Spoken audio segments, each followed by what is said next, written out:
नमस्कार दोस्तों, स्वागत है आपका YouTube चैनल शिक्षा दीप में। आज मैथ NCERT की मैथ कक्षा 10 से अभ्यास 5.11 सवाल हल करेंगे।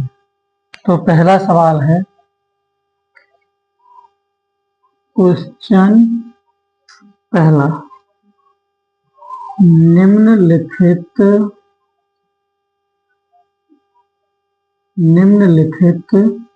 में से प्रत्येक समांतर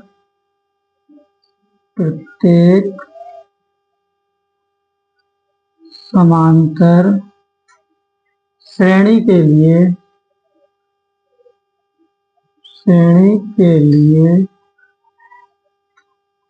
प्रथम पद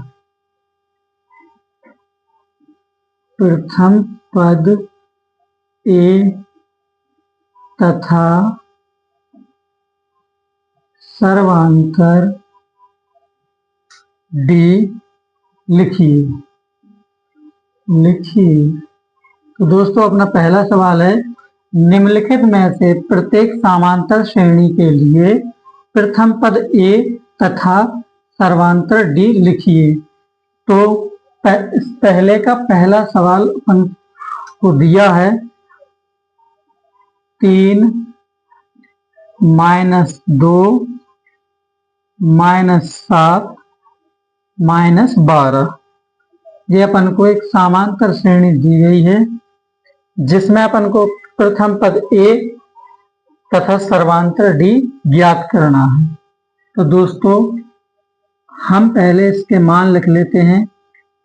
A1 बराबर 3, A2 बराबर -2, A3 बराबर -7, A4 बराबर -12।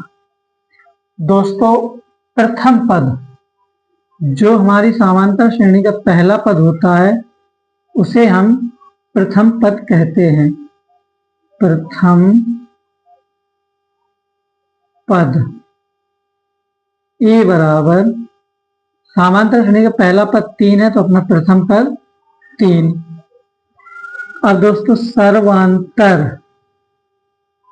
सर्वांतर D बराबर, दोस्तों D का मान निकालने के लिए हम इसमें एक सूत्र लगाते हैं जो A2 - A1, D बराबर A2 - A1।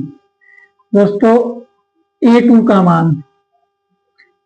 मान जो हमने मान निकाले हैं A1, A2, A3, A4।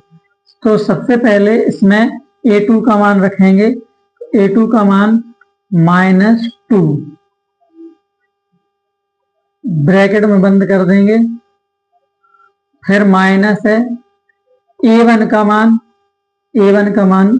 3। दोस्तों, इनको ब्रैकेट के बाहर निकाल दो। ये -2 है, माइनस के अगर प्लस में गुणा हुआ तो -3 हो गए।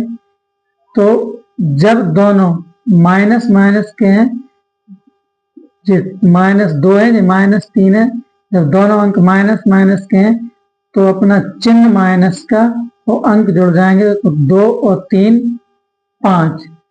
तो अपना प्रथम पद ये A के लिए था प्रथम पद और D के लिए सर्वांतर D बराबर -5। दोस्तों, ये पहला